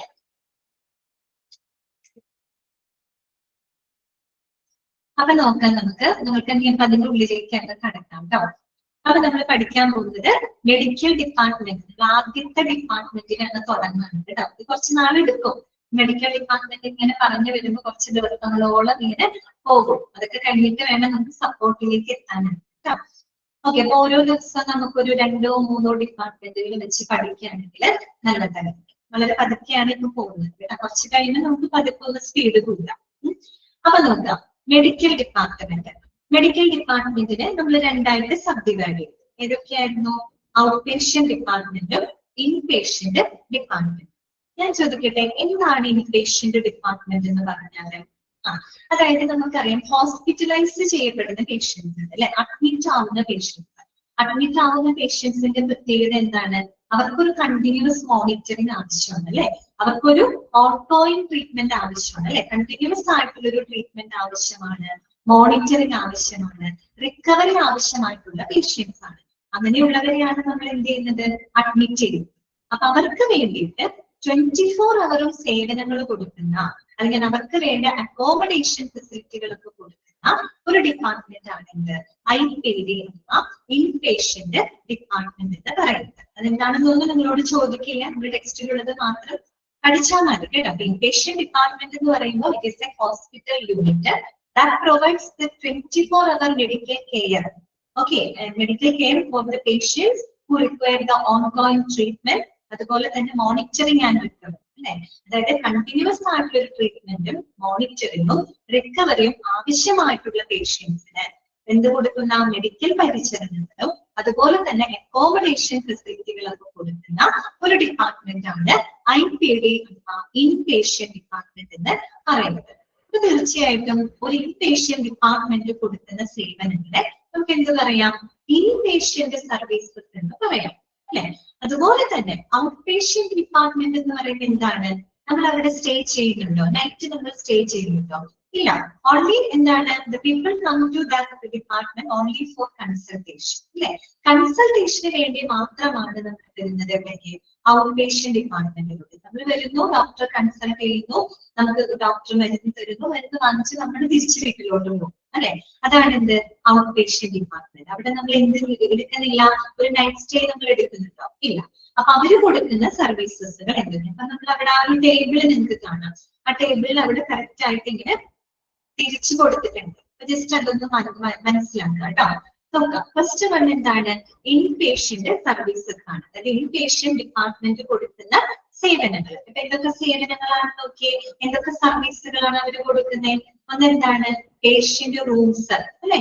ഇതൊക്കെ ഇതിനെ നമുക്ക് അക്കോമഡേറ്റ് ചെയ്യണം. അപ്പൊ അതിനുവേണ്ടി എന്ത് കൊടുക്കുന്നുണ്ട്, പേഷ്യന്റിന് റൂംസ് കൊടുക്കുന്നുണ്ട് അല്ലെ, പേഷ്യന്റ് റൂംസ്. അതുപോലെ തന്നെ എന്താണ്, പേഷ്യന്റ് വാർഡ്സ്. ചില ആളുകൾ റൂമായിരിക്കും ഓപ്റ്റ് ചെയ്യുന്നുണ്ടാവുക അല്ലെ, ചിലര് വാർഡായിരിക്കും, കുറച്ചും കൂടെ പ്രൈവസി വേണ്ട ആൾക്കാരെ ഇവിടെ ഓപ്റ്റ് ചെയ്യും, റൂം ഓപ്റ്റ് ചെയ്യും അല്ലെ. ഓക്കെ, ഇപ്പൊ പേഷ്യന്റ് വാർഡ്സ്. പിന്നെന്താണ്, ഇന്റൻസീവ് കെയർ യൂണിറ്റ് അല്ലെ, ICU അല്ലെ. ഇന്റൻസീവ് കെയർ യൂണിറ്റ് എന്ന് പറയുമ്പോൾ അത്രയും കണ്ടിന്യൂസ് മോണിറ്ററിങ് അവർക്ക് ആവശ്യമാണ് അല്ലെ. ഓക്കെ, പിന്നെന്താണ്, ഓപ്പറേഷൻ തിയേറ്റേഴ്സ്. ഓപ്പറേഷൻ തിയേറ്ററിലേക്ക് പ്രവേശിപ്പിക്കുന്ന രോഗി എന്ന് പറയുന്നത് എന്തായാലും രാവിലെ നിന്ന് വൈകിട്ട് പോകാൻ പറ്റില്ല അല്ലെ, അവരെന്തായാലും അവിടെ സ്റ്റേ ചെയ്യേണ്ടതായിട്ടുണ്ട് അല്ലെ. അപ്പൊ അങ്ങനെയുള്ള സേവനങ്ങൾ അല്ലെ, ഓപ്പറേഷൻ തിയേറ്റേഴ്സ്. അതുപോലെ തന്നെ ലേബർ റൂംസ്. പിന്നെന്താണ്, മെറ്റേണിറ്റി വാർഡ് അല്ലെ, അതായത് പ്രസവ വാർഡുകൾ അല്ലെ, അമ്മയ്ക്കും കുഞ്ഞിനും ഒക്കെ എന്താണ് പരിചരണങ്ങളൊക്കെ കൊടുക്കുന്ന മെറ്റേണിറ്റി വാർഡ്. ഇതെല്ലാം എന്തിനകത്ത് വരുന്നതാ, ഇൻപേഷ്യന്റ് സർവീസസിനകത്ത് വരുന്നതാണ്. ഈ പറയുന്ന സർവീസുകളെല്ലാം തന്നെ കണ്ടിന്യൂസ് മോണിറ്ററിംഗും റിക്കവറിയും ട്രീറ്റ്മെന്റും ആവശ്യമായിട്ടുള്ള രോഗികൾക്ക് കൊടുക്കുന്ന സേവനങ്ങളാണ് അല്ലെ. എന്തൊക്കെ സേവനങ്ങളാണ്, patient rooms, patient wards, intensive care unit, operation theatres, labour rooms, maternity വാർഡുകളൊക്കെ അങ്ങനെ കൊടുക്കുന്ന സേവനം. ഓക്കെ, അടുത്തത് എന്താണ്, ഔട്ട് പേഷ്യന്റ് സർവീസസ്. അത് ഇഷ്ടം പോലെയുണ്ട്, ഔട്ട് പേഷ്യന്റ് സർവീസസ് അല്ലെ. ഔട്ട് പേഷ്യന്റ് ഡിപ്പാർട്ട്മെന്റുകള് ഇതൊക്കെയാണ് നോക്കി ഒരുപാട് കൊടുത്തിട്ടുണ്ട് കേട്ടോ. ഫസ്റ്റ് വൺ എന്താണ്, കാഷ്വാലിറ്റി അല്ലെ. കാഷ്വാലിറ്റി എന്താണ്, ഒരു എമർജൻസി വന്നാൽ നമ്മൾ ആദ്യം കൊണ്ടുപോകുന്നത് എവിടേക്കാ, കാഷ്വാലിറ്റി അല്ലെ, അത്യാഹിത വിഭാഗം എന്ന് അല്ലെ, അങ്ങനെ പറയാം, അത്യാഹിത വിഭാഗം അല്ലെ, കാഷ്വാലിറ്റി. ഓക്കെ, എമർജൻസിയിലൊക്കെ കൊണ്ടുവരുന്ന പേഷ്യൻസിന് ട്രീറ്റ്മെന്റ് കൊടുക്കുന്നു അല്ലെ. പിന്നെ കാർഡിയോളജി, നിങ്ങൾക്കറിയാവുന്നതാണ്, പറഞ്ഞോളൂ. കാർഡിയോളജി എന്തുമായിട്ട് ബന്ധപ്പെട്ട ഡിപ്പാർട്ട്മെന്റ് ആണ്, എന്തുമായിട്ട് ബന്ധപ്പെട്ടത്, ഹാർട്ട്. ഓക്കെ, കറക്റ്റ് ആണ്, എല്ലാവർക്കും അറിയാവുന്നതാണ്. എന്താണ് കാർഡിയോളജി, ഹാർട്ടുമായിട്ട് ബന്ധപ്പെട്ടതാണ് അല്ലെ. ഓക്കെ, അടുത്തത് എന്താണ്, ഡെർമറ്റോളജി അല്ലെ. ഡെർമറ്റോളജി എന്തുമായിട്ട് ബന്ധപ്പെട്ടതാണെന്ന് പറഞ്ഞേ, ഡെർമറ്റോളജി. Okay, skin. ഓക്കെ, പരസാനത്ത് പറഞ്ഞത് സ്കിന്ന്, സ്കിന്നാണ് അല്ലെ. സ്കിന്ന് മാത്രമല്ല കേട്ടോ, സ്കിന്ന്, ഹെയർ, അതുപോലെ തന്നെ നെയില്. ഓക്കെ, നമ്മുടെ നഖം. ഓക്കെ, ഇതുമായിട്ട് ബന്ധപ്പെട്ട ചികിത്സകളൊക്കെ കൈകാര്യം ചെയ്യുന്ന ഒരു ഡിപ്പാർട്ട്മെന്റ് ആണ് ഡെർമറ്റോളജി ഡിപ്പാർട്ട്മെന്റ് എന്ന് പറയുന്നത്. ഓക്കെ, പിന്നെ നമുക്ക് അറിയാവുന്നതാണ് ENT അല്ലെ, ear, nose and throat. Okay, പിന്നെ ജെറിയാട്രിക്സ്, അത് കേട്ടിട്ടുണ്ടോ നിങ്ങൾ, ജെറിയാട്രിക്സ് ഡിപ്പാർട്ട്മെന്റ് എന്തുമായിട്ട് ബന്ധപ്പെട്ടതാണ്, ഒന്ന് ഗസ് ചെയ്ത് നോക്കി, എന്തായിരിക്കും ജെറിയാട്രിക്സ് എന്ന് പറഞ്ഞേ. ഓക്കെ, വെരി ഗുഡ്, കറക്റ്റ് ആണ് കേട്ടോ കാർത്തിക. എന്താണ്, അഡൽട്ട് അല്ലെ, ഈ പറയുന്ന എന്താണ്, വയസ്സായ ആളുകൾ അല്ലെ, അതായത് ഈ പറയുന്ന എന്താണ്, പ്രായാധിക്യം മൂലം അല്ലെ, പ്രായം അല്ലെങ്കിൽ വയോജനങ്ങളുമായിട്ട് വാർദ്ധക്യ സഹജമായിട്ടുള്ള പ്രശ്നങ്ങളെയൊക്കെ കൈകാര്യം ചെയ്യുന്ന ഒരു ഡിപ്പാർട്ട്മെന്റ് ആണ് എന്ത്, ജെറിയാട്രിക്സ് എന്ന് പറയുന്നത് കേട്ടോ. എന്താണ്, ജെറിയാട്രിക്സ് കേട്ടോ. അതായത് വയസ്സായിട്ട് വരുമ്പോ വാർദ്ധക്യ സഹജമായിട്ടുള്ള പ്രശ്നങ്ങളെയൊക്കെ കൈകാര്യം ചെയ്യുന്ന ഡിപ്പാർട്ട്മെന്റ് ആണ് ജെറിയാട്രിക്സ് എന്ന് പറയുന്നത്. ഓക്കെ, നെക്സ്റ്റ് വരുന്നത് നോക്കിയേ, ഗ്യാസ്ട്രോ എൻറ്ററോളജി. ഇതായിരിക്കും ഗ്യാസ്ട്രോ എൻറ്ററോളജി എന്ന് പറയുന്നത് എന്തുമായിട്ട് ബന്ധപ്പെട്ടതായിരിക്കും. ഓക്കെ, വെരി ഗുഡ്, കറക്റ്റ് ആണ് കേട്ടോ കാർത്തിക. ഓക്കെ, കറക്റ്റ് ആണ്. എന്താണ്, സ്റ്റൊമക്ക് അല്ലെ, നമ്മുടെ സ്റ്റൊമക്കും അതുപോലെ നമ്മുടെ അബ്ഡോമൻ അല്ലെ, നമ്മുടെ ഉദര സംബന്ധമായിട്ടുള്ള ഇന്ററോ എന്നൊക്കെ കേൾക്കുമ്പോൾ എന്താണ് നമ്മുടെ കുടല് അല്ലെ, നമ്മുടെ വയറ് അല്ലെ. ഓക്കെ, ഈ പറയുന്ന സ്റ്റൊമക്ക് അതുപോലെ നമ്മുടെ അബ്ഡോമൻ അല്ലെ, ഉദര സംബന്ധമായിട്ടുള്ള പ്രശ്നങ്ങളെയൊക്കെ കൈകാര്യം ചെയ്യുന്ന ഡിപ്പാർട്ട്മെന്റ് ആണ് ഇത് ഗാസ്ട്രോ എൻറ്ററോളജി. ഓക്കെ, അടുത്തത് ജനറൽ സർജറി, ശസ്ത്രക്രിയാ വിഭാഗം അല്ലെ, അത് പ്രത്യേകിച്ച് ഒന്നും പറയാനില്ല. പിന്നെ ഏതാണ് ഹെമറ്റോളജി. എന്താണ് ഹെമറ്റോളജി എന്ന് പറഞ്ഞാല് എന്തുമായിട്ട് ബന്ധപ്പെട്ട ഡിപ്പാർട്ട്മെന്റ് ആണ് ഹെമറ്റോളജി? ബ്ലഡ് അല്ലെ, അതെ, study of blood and blood disorders അല്ലെ. നമ്മൾ ഈ പറയുന്ന ബ്ലഡ് ഡിസോർഡേഴ്സിനെ കുറിച്ചൊക്കെ പഠിക്കുന്ന ഒരു വിഭാഗം, അതുമായിട്ടുള്ള പ്രശ്നങ്ങളെയൊക്കെ കൈകാര്യം ചെയ്യുന്ന ഒരു വിഭാഗമാണ് ഇത് ഹെമറ്റോളജി എന്ന് പറയുന്നത് കേട്ടോ. മനസ്സിലാക്കി വെക്കണോ കേട്ടോ. ഹെമറ്റോളജി എന്ന് പറഞ്ഞാൽ എന്താണ്? Study of blood and blood disorders. Okay, അടുത്തത് എന്താണ്? ഒബ്സ്ട്രക്റ്റിസ് അല്ലെ. ഒബ്സ്ട്രക്റ്റിസ് എന്തുമായിട്ട് ബന്ധപ്പെട്ട ഡിപ്പാർട്ട്മെന്റ് ആണ്? എന്തുമായിട്ട് ബന്ധപ്പെട്ടതായിരിക്കും ഒബ്സ്ട്രക്റ്റിസ് എന്ന് പറയുമ്പോൾ? ഒബ്സ്ട്രക്റ്റിസ് ആരും കേട്ടിട്ടില്ലേ? കേട്ടിട്ടുണ്ടാവുമല്ലോ ഒബ്സ്ട്രക്റ്റിസ് ഡിപ്പാർട്ട്മെന്റ്. മിക്കവാറും നിങ്ങൾ കണ്ടിട്ടുണ്ടാവുക ഗൈനക്കോളജി ആൻഡ് ഒബ്സ്ട്രക്റ്റിസ് എന്നൊക്കെ പറഞ്ഞ് എന്തെങ്കിലും കണ്ടിട്ടുണ്ടാവും ഇല്ലേ? ഓക്കെ, പ്രഗ്നൻസി കറക്റ്റ് ആണ് കേട്ടോ. അപ്പൊ നിങ്ങൾക്കൊരു ഡൗട്ട് തോന്നി ഇത് തന്നെയാണോ ഗൈനക്കോളജി? ചെറിയൊരു വ്യത്യാസമുണ്ട് കേട്ടോ. ഒബ്സ്ട്രക്റ്റിസ് എന്ന് പറയുമ്പോൾ അമ്മയ്ക്കും കുഞ്ഞിനും ഒരുപോലെ പരിചരണം കൊടുക്കുന്ന ഒരു ഡിപ്പാർട്ട്മെന്റ് ആണ് കേട്ടോ. ഓക്കെ, അത് നമ്മൾ ഡീറ്റെയിൽഡ് ആയിട്ട് ഈ ചാപ്റ്ററിനകത്ത് പഠിക്കുന്നുണ്ട്. അതായത് അമ്മയ്ക്കും, അതായത് പ്രഗ്നൻസിക്ക് അതിനകത്ത് വരുന്നതാണ്. പ്രഗ്നൻസി ടൈം മാത്രമല്ല, ഡെലിവറി അതുപോലെ പോസ്റ്റ് പാർട്ടം പീരീഡ് ഒക്കെ ഉണ്ടാവും അല്ലെ. ഈ പറയുന്ന എന്താണ് കുഞ്ഞിന് ജന്മം നൽകിയതിനു ശേഷം അമ്മ കടന്നു പോകുന്ന ഒരു വൈകാരികമായിട്ടുള്ള അവസ്ഥകളൊക്കെ ഉണ്ട് അല്ലെ, അതിന് കേട്ടിട്ടുണ്ടാവും പോസ്റ്റ് പാർട്ടം പീരീഡ് ഒക്കെ അല്ലെ. അപ്പൊ അങ്ങനെ അമ്മയ്ക്കും കുഞ്ഞിനും ഒരുപോലെ പരിചരണം ഒക്കെ കൊടുക്കുന്ന ഒരു ഡിപ്പാർട്ട്മെന്റ് ആണ് ഒബ്സ്ട്രക്റ്റിസ് ഡിപ്പാർട്ട്മെന്റ് എന്ന് പറയുന്നത് കേട്ടോ. അപ്പൊ ഇനി ഡൗട്ട് ഉണ്ടാവും ഇത് തന്നെയാണോ ഗൈനക്കോളജി അല്ലെ. അത് വരും കേട്ടോ, നമുക്കത് പിന്നീട് പറയാം. ഇപ്പൊ അത് പറയുന്നുണ്ട്, സമയം പറയാം കേട്ടോ. പിന്നെ വരുന്നത് പീഡിയാട്രിക്സ് ആണ് കേട്ടോ. ഓക്കെ, എന്താണ് പീഡിയാട്രിക്സ്? പീഡിയാട്രിക്സ് എന്ന് പറയുമ്പോൾ എന്തുമായിട്ട് ബന്ധപ്പെട്ട ഡിപ്പാർട്ട്മെന്റ് ആണ്? ബേബീസ് അല്ല, കൂടുതലും ചൈൽഡ്. ബേബി എന്ന് പറയുമ്പോൾ കുഞ്ഞു കുട്ടികളാണ് അല്ലെ. അവർക്ക് നമ്മൾ NICU ആണ് പറയാം. ഓക്കെ, അപ്പൊ ഈ പറയുന്ന പീഡിയാട്രിക്സ് എന്ന് പറയുമ്പോൾ എന്താണ്? കുട്ടികൾ അല്ലെ, അതെ, ചിൽഡ്രൻ അല്ലെ, കുട്ടികളുമായിട്ട് ബന്ധപ്പെട്ട വിഭാഗമാണ് പീഡിയാട്രിക്സ്. ന്യൂറോളജി എന്താണ്? ന്യൂറോളജി അതായത് നെർവസ് സിസ്റ്റം അല്ലെ, നമ്മുടെ നാഡീ സംബന്ധമായിട്ടുള്ള പ്രശ്നങ്ങള് അല്ലെ, നമ്മുടെ ബ്രെയിൻ, നമ്മുടെ സ്പൈനൽ കോഡ്, നെർവുകള് അല്ലെ, ഇതുമായിട്ട് ബന്ധപ്പെട്ട പ്രശ്നങ്ങളൊക്കെ കൈകാര്യം ചെയ്യുന്ന ഡിപ്പാർട്ട്മെന്റ് ആണ് ഏത്? Neurology department. ഓക്കെ, അടുത്തത് എന്താണ്? ഓങ്കോളജി. ഓങ്കോളജി എന്താണ്? എന്തുമായിട്ട് ബന്ധപ്പെട്ട്? ക്യാൻസർ അല്ലെ, നമുക്ക് അറിയാവുന്നതാണ് അല്ലെ. ഓങ്കോളജി ഡിപ്പാർട്ട്മെന്റ് അല്ലെ, ക്യാൻസറുമായിട്ട് ബന്ധപ്പെട്ട പ്രശ്നങ്ങൾ കൈകാര്യം ചെയ്യുന്ന ഡിപ്പാർട്ട്മെന്റ്. എല്ലാവർക്കും അറിയാവുന്ന മറ്റൊരു ഡിപ്പാർട്ട്മെന്റ് ആണ് എന്ത്? ഒഫ്താൽമോളജി അല്ലെ. ഒഫ്താൽമോളജി എന്താണ്? ഐ അല്ലെ, നമ്മുടെ കണ്ണുമായിട്ട് ബന്ധപ്പെട്ട അല്ലെ അങ്ങനെയുള്ള പ്രശ്നങ്ങൾ കൈകാര്യം ചെയ്യുന്നത്. അപ്പൊ നിങ്ങൾ വിചാരിക്കും ഇത്രയേ ഉള്ളൂ? ഇനിയും വലിയ ഡിപ്പാർട്ട്മെന്റുകൾ, ഇഷ്ടം പോലെ വേറെ ഡിപ്പാർട്ട്മെന്റുകൾ ഉണ്ട് അല്ലെ. ഇതൊക്കെയുണ്ട്. പൾമണോളജി അല്ലെ, പൾമണോളജി എന്തുമായിട്ട് ബന്ധപ്പെട്ടതാണ്? പൾമണോളജി, പൾമണറി എന്നൊക്കെ പറയുന്നത് എന്തായിരിക്കും? ഹാർട്ടാണോ? ഹാർട്ട് എന്താണ്? കാർഡിയോളജിയാണ്. പൾമണോളജി എന്നൊക്കെ പറയുമ്പോൾ ഓക്കെ, വെരി ഗുഡ്, കറക്റ്റ് ആണ്. ക്ഷമ എന്താണ്? ലങ്സ് അല്ലെ, നമ്മുടെ ശ്വാസകോശവുമായിട്ട് ബന്ധപ്പെട്ട പ്രശ്നങ്ങൾ കൈകാര്യം ചെയ്യുന്ന ഒരു വിഭാഗമാണ് പൾമണോളജി. അതുപോലെ നിങ്ങൾ കേട്ടിട്ടുണ്ടോ നെഫ്രോളജി എന്ന് കേട്ടിട്ടുണ്ടോ? നെഫ്രോളജി എന്തുമായിട്ട് ബന്ധപ്പെട്ട ഡിപ്പാർട്ട്മെന്റ് ആണ്? ഒന്ന് ഗസ് ചെയ്ത് നോക്കി. നെഫ്രോളജി എന്തുമായിട്ട് ബന്ധപ്പെട്ടതായിരിക്കും? Kidney. Okay, very good, correct ആണ്. നമ്മുടെ കിഡ്നിയുമായിട്ട് ബന്ധപ്പെട്ട വിഭാഗമാണ് ഇത് നെഫ്രോളജി അല്ലെ. ഇനിയും ഉണ്ട് ഒരുപാട് ഡിപ്പാർട്ട്മെന്റുകൾ കേട്ടോ. നമ്മൾ ഈ പറഞ്ഞ ഡിപ്പാർട്ട്മെന്റുകൾ കൂടാതെ കുറച്ചും കൂടെ നമ്മുടെ ഈ ഒരു ചാപ്റ്ററിന്റെ അടുത്ത് പറയുന്നുണ്ട്. ഓക്കെ, അപ്പൊ ഒരു ഐഡിയ കിട്ടിയില്ലേ നിങ്ങൾക്ക്? അപ്പൊ നമ്മൾ ഈ പറയുന്ന ഓരോ ഓപ്പറേഷൻ ഡിപ്പാർട്ട്മെന്റുകളും നമ്മൾ ഇനി പഠിക്കാൻ പോവാണ്. അപ്പൊ വളരെ എന്താ പറയാ, ഡീറ്റെയിൽഡ് ആയിട്ടൊന്നുമല്ല, സിമ്പിൾ ആയിട്ടുള്ള കാര്യങ്ങളാണ് പഠിക്കുന്നത്. ഓരോ ഡിപ്പാർട്ട്മെന്റുകളും എന്തൊക്കെയായിട്ട് ബന്ധപ്പെട്ടതാണ്, അല്ലെങ്കിൽ എന്തൊക്കെ അസുഖങ്ങളാണ് അവര് കൈകാര്യം ചെയ്യുന്നത്, അങ്ങനെയുള്ള കാര്യങ്ങൾ മാത്രമാണ് നമ്മൾ പഠിക്കുന്നത്. ഡീറ്റെയിൽഡ് ആയിട്ടൊന്നും ആവശ്യമില്ല. ഓക്കെ, അപ്പൊ ഫസ്റ്റ് വൺ നോക്കാം, medical department. That means first നമ്മൾ പറയുന്നത് ഔട്ട് പേഷ്യന്റ് ഡിപ്പാർട്ട്മെന്റ് ആണ് കേട്ടോ. നമുക്കതൊന്ന് വായിക്കാം. എന്താണ് നോക്കിയേ? In this department people come to the hospital only for a consultation and not admission. Admission എടുക്കാൻ ഇൻപേഷ്യന്റ് ഡിപ്പാർട്ട്മെന്റ് അല്ലേ. അപ്പൊ നമുക്കറിയാം ഒരു ഔട്ട് പേഷ്യന്റ് ഡിപ്പാർട്ട്മെന്റ് എന്ന് പറയുമ്പോൾ അവിടെ ആളുകള് പേഷ്യൻസ് വരുന്നത് എന്തിനു വേണ്ടി മാത്രമാണ്? ഓൺലി ഫോർ കൺസൾട്ടേഷൻ അല്ലെ, കൺസൾട്ട് ചെയ്യാൻ വേണ്ടി മാത്രം വരുന്നതാണ്, എന്തിനു വേണ്ടിയിട്ടല്ല, അഡ്മിഷന് വേണ്ടിയിട്ട് അല്ലെ. ഓക്കെ, പിന്നെന്താണ്? The patient seek medical advice from a medication for them to take for a certain period of time. Patients are then asked to come back for a follow-up. Okay, the patient's treatment within the boundaries of the hospital lasts only a day. എന്താണ് അവിടെ പറയുന്നത്? നമ്മള് ഈ out patient ഡിപ്പാർട്ട്മെന്റിലോട്ട് patient വരുമ്പോ doctor എന്ത് ചെയ്യും? The doctor provides a course of, the doctor provides a recommended course of treatment that including medication. അല്ലെ, നമ്മൾ ഈ പറയുന്ന മരുന്നുകൾ ഉൾപ്പെടുന്ന ഒരു ഒരു കോഴ്സ് ഓഫ് ട്രീറ്റ്മെന്റ് അവർക്ക് അഡ്വൈസ് ചെയ്യാണ് അല്ലെ. നമ്മൾ പോവാറില്ലേ, ഡോക്ടറെ കാണാൻ പോവാറില്ലേ? ഇപ്പൊ ഡോക്ടർ എന്ത് ചെയ്യും?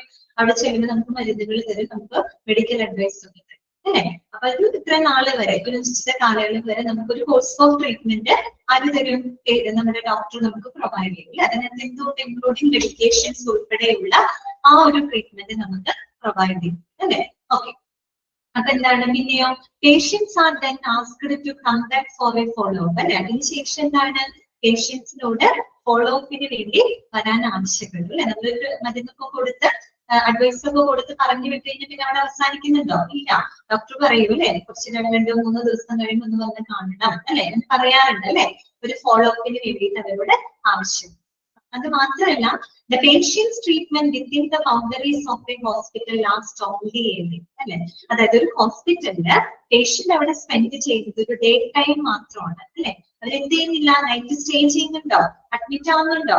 ഇല്ല. ഓൺലി ഡേ ടൈം മാത്രമാണ് അവിടെ സ്പെൻഡ് ചെയ്യുന്നത്. നമുക്ക് അറിയാവുന്ന കാര്യങ്ങളാണ്. പിന്നെ എന്താണ്? Out patient department runs for a specific time during the day അല്ലെ. ഈ ഔട്ട് പേഷ്യന്റ് ഡിപ്പാർട്ട്മെന്റ് എന്ന് പറഞ്ഞു കഴിഞ്ഞാല് അത് പകൽ സമയത്ത് ഒരു നിശ്ചിത സമയം വരെ മാത്രം പ്രവർത്തിക്കുന്ന ഒരു ഡിപ്പാർട്ട്മെന്റ് ആണ്.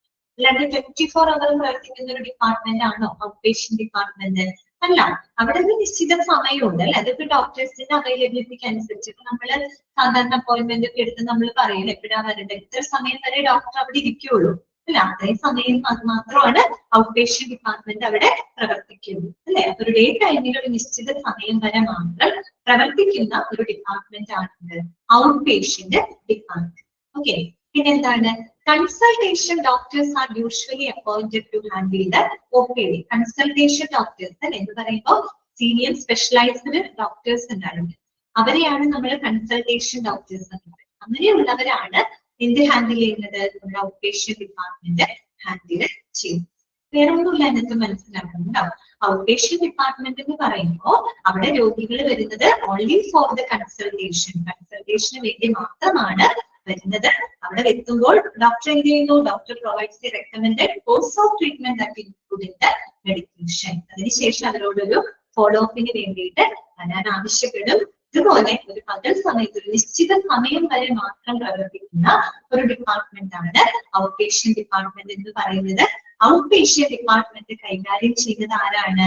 കൺസൾട്ടേഷൻ ഡോക്ടേഴ്സ് ആണ്. ഇത്രയും നമ്മൾ മനസ്സിലാക്കിയാൽ മതിയിട്ടാണ്. ഇനി നിങ്ങൾ ഡീറ്റെയിൽഡ് ആയിട്ട് ഔട്ട് പേഷ്യന്റ് ഡിപ്പാർട്ട്മെന്റ് ഒരു ചാപ്റ്റർ ആയിട്ട് തന്നെ നിങ്ങൾ പഠിക്കും. പക്ഷെ നിങ്ങൾ ഇവിടെ ഒരു ഐഡിയ ഉണ്ടാക്കിയെടുക്കാം. ഓക്കെ, ക്ലിയർ ആണോ പറയുന്നത്? മനസ്സിലാകുന്നുണ്ടല്ലോ? ഓക്കെ അല്ലേ?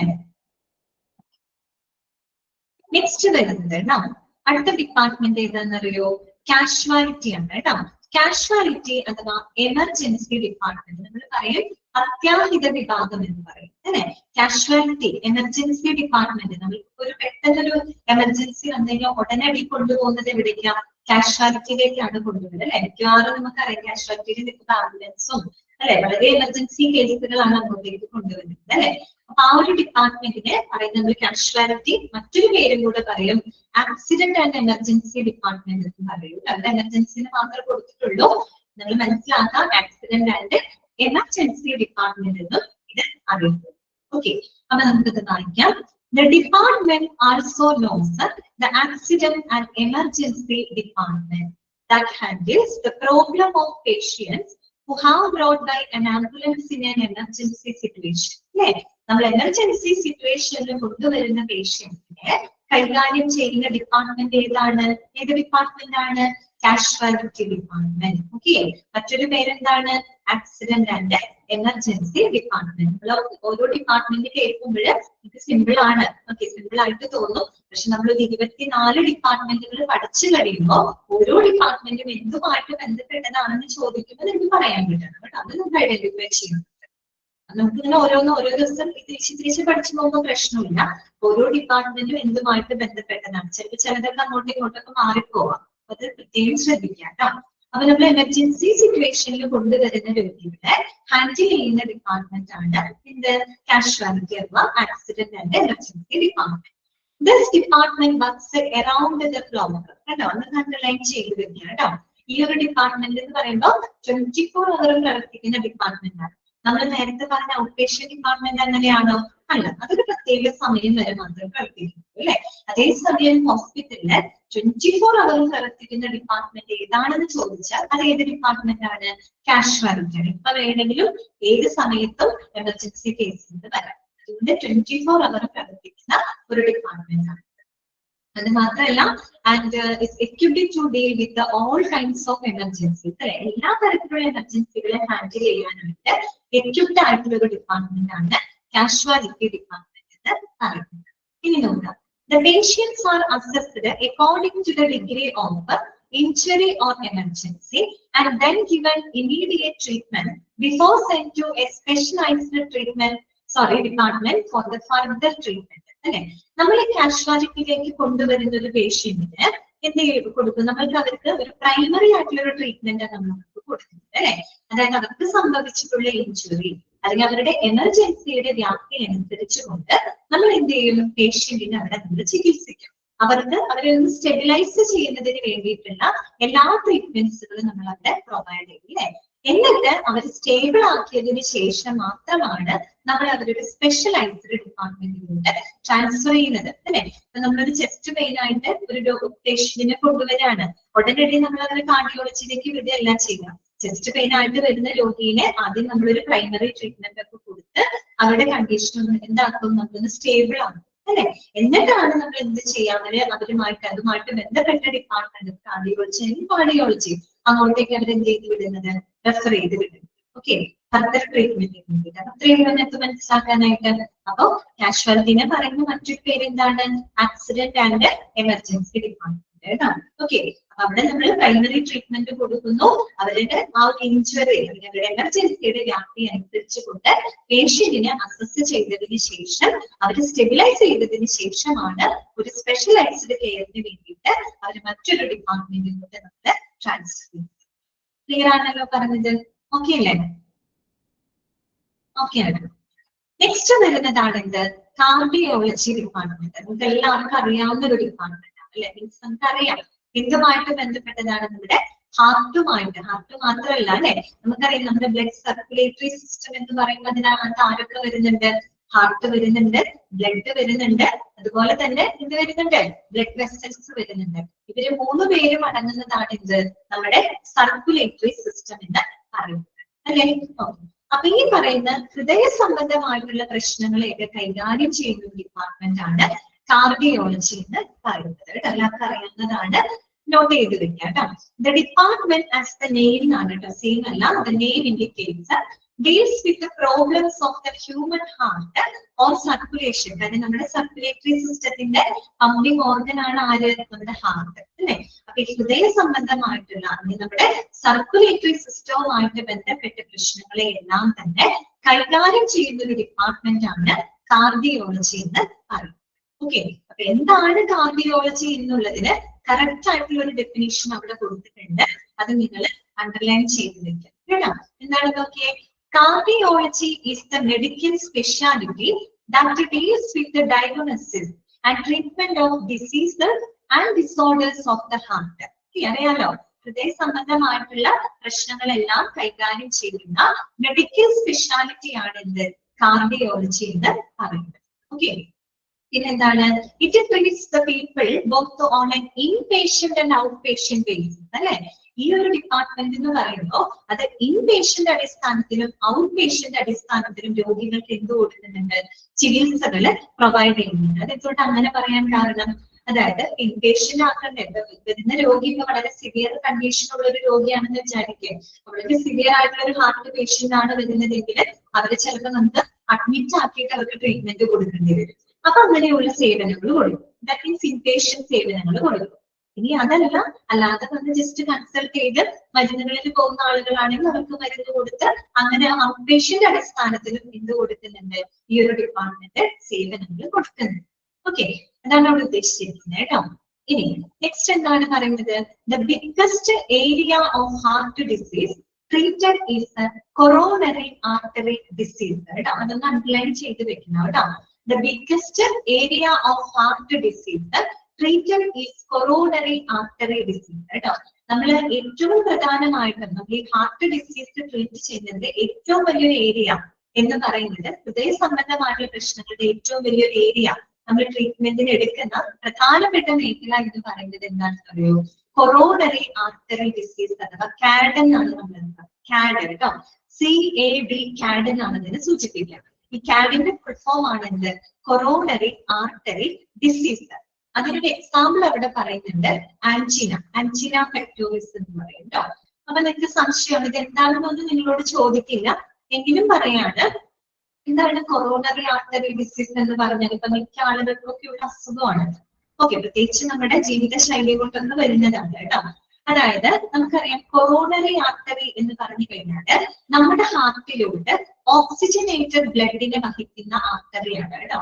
അതായത് നമ്മുടെ ഹൃദയത്തിന് ആവശ്യമായിട്ടുള്ള ഓക്സിജനേറ്റഡ് ബ്ലഡിനെ സപ്ലൈ ചെയ്യുന്ന, മീൻസ് ഓക്സിജനേറ്റഡ് ബ്ലഡിനെ വഹിക്കുന്ന ആർട്ടറിനെയാണ് നമ്മൾ കൊറോണറി ആർട്ടറി എന്ന് പറയുന്നത്. നമുക്ക് രണ്ട് കൊറോണറി ആർട്ടറീസ് ഉണ്ട്, റൈറ്റ് കൊറോണറി ആർട്ടറി ഉണ്ട്, ലെഫ്റ്റ് കൊറോണറി ആർട്ടറി ഉണ്ട്. അപ്പൊ ഞാൻ പറഞ്ഞു, അപ്പൊ നമ്മൾ ഈ ഹാർട്ട് അറ്റാക്ക് വരുന്ന സെയിം കാരണങ്ങൾ കൊണ്ട് തന്നെയാണ് നമുക്ക് ഈ പറയുന്ന കൊറോണറി ആർട്ടറി ഡിസീസും ഉണ്ടാകുന്നത് കേട്ടോ. ഹാർട്ട് അറ്റാക്ക് ഉണ്ടാകുന്ന അതേ സെയിം കാരണങ്ങൾ കൊണ്ട് തന്നെയാണ് നമുക്ക് കൊറോണറി ആർട്ടറി ഡിസീസ് ഉണ്ടാകുന്നത്. നമ്മൾ പറഞ്ഞു ഹൃദയത്തിലേക്ക് ഓക്സിജനേറ്റഡ് ബ്ലഡിനെ കൊണ്ടുപോകുന്ന ആർട്ടറിയാണ് കൊറോണറി ആർട്ടറി. അപ്പൊ ഇതിലൂടെ ഓക്സിജനേറ്റഡ് ബ്ലഡ് പോകുന്നുണ്ട്. ഈ ബ്ലഡിന്റെ കൂടെ എന്തുണ്ട്, കൊളസ്ട്രോൾ വരാം. അപ്പൊ നമ്മൾ ഭക്ഷണത്തിലൂടെ അല്ലാതെ നമ്മുടെ ശരീരത്തിൽ എന്ത് വരുന്നുണ്ട്, ഫാറ്റ് വരുന്നുണ്ട്, കൊളസ്ട്രോൾ, പ്രത്യേകിച്ച് ബാഡ് കൊളസ്ട്രോൾ അല്ലെ.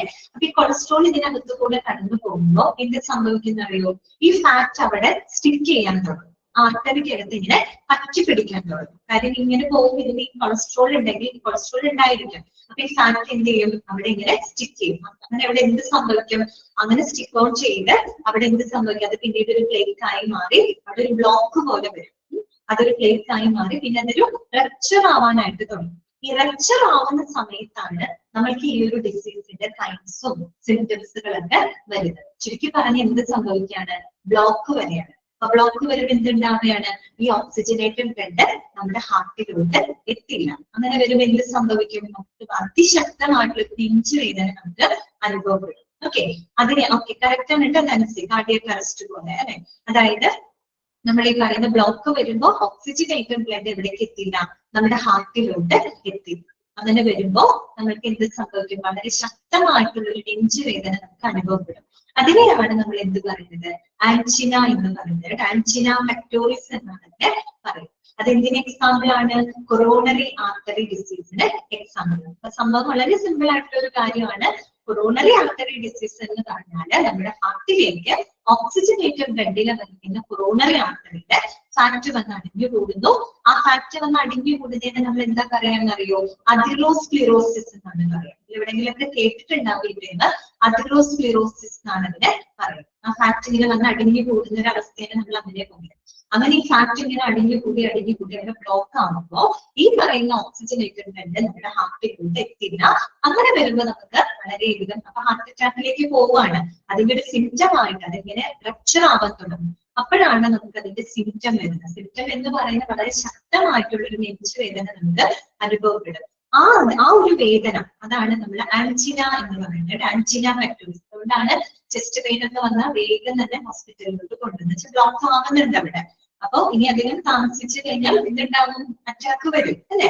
അപ്പൊ ആ ഒരു അവസ്ഥ കേട്ടോ. ആൻജിന എന്ന് പറയുന്നത് എന്തിന്റെ എക്സാമ്പിൾ ആണ്, കൊറോണറി ആർട്ടറി ഡിസീസിന് എക്സാമ്പിൾ. ഓക്കെ, ഇന്നിപ്പോ അവിടെ ഇത്ര വരെ ഇരിക്കട്ടെ. ബാക്കി കാര്യങ്ങൾ നമുക്ക് നെക്സ്റ്റ് ക്ലാസ്സിൽ പറയാം കേട്ടോ. ഞാൻ അൺമ്യൂട്ട് ചെയ്യാണ്. എനിക്ക് പറയുന്ന കാര്യങ്ങളൊക്കെ മനസ്സിലാക്കാൻ പറ്റുന്നുണ്ടോ? എന്റെ സൗണ്ടും അതുപോലെ സ്പീഡൊക്കെ കുഴപ്പമില്ലല്ലോ? ഫോളോ ചെയ്തു പോകാൻ പറ്റുന്നില്ലേ? നന്നായിട്ട് മനസ്സിലാവുന്നുണ്ട്. അങ്ങനെ എന്തെങ്കിലും പറയണം കേട്ടോ. എന്തെങ്കിലും മാറ്റങ്ങളൊക്കെ വരുത്താനൊക്കെ അതിനനുസരിച്ച് അഡ്ജസ്റ്റ് ചെയ്യാം. നോട്ട്സ് ഇല്ല കേട്ടോ. നോട്ട്സ് ഒന്നും കൊടുക്കുന്നില്ല. ഇത് സെയിം കണ്ടന്റ് പഠിച്ചാൽ മതി. ഒരു ക്വസ്റ്റ്യൻസ് ഒന്നും വരില്ല കേട്ടോ. ഓക്കെ, അതിനെ പറ്റി നിങ്ങൾ നമുക്കിങ്ങനെ അസൈൻമെന്റോ കാര്യങ്ങളോ അങ്ങനൊന്നും വരില്ലല്ലോ മാം? എന്താണ് വെച്ചാൽ അസൈൻമെന്റോ കാര്യങ്ങളോ അങ്ങനെ അങ്ങനെയൊക്കെ വരും?